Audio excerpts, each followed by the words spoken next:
त्यासाठी रियाश अमृत juice suggest केला होता आणि त्यांना मी दिल्यानंतर त्याच दिवशी किंवा त्याच्यानंतर 2 दिवसानं ते एकदम क्लिअर झाले. तर आता आपण काय करूया, त्यांच्या शब्दात आपण ऐकूया की ते काय सांगतात रियाश अमृत ज्यूसच्या बद्दल. तुम्ही आता काका सांगा की बाबा तुम्हाला रियाश अमृत ज्यूस दिल्यानंतर म्हणजे घ्यायच्या अगोदर तुम्हाला कसं वाटत होतं हर्नियासाठी आणि घेतल्यानंतर तुमच्यात काय फरक पडला?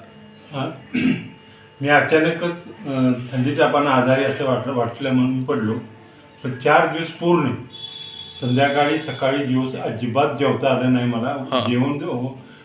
जेवायला पुढे जेवण आलं की माझी वांती व्हायची ज्यूस घ्यायच्या अगोदर.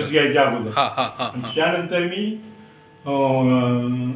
सलाईन लावलं 4-5 बाटल्या. अच्छा. तरी त्याने मला काय अजिबात इफेक्ट झाला नाही काहीच औषधाचा. अच्छा अच्छा. त्या 2 दिवसानंतर हे राजेंद्र पाटेकर आम्हाला भेटले आणि त्यांनी मला इथं आणून औषध दिलं.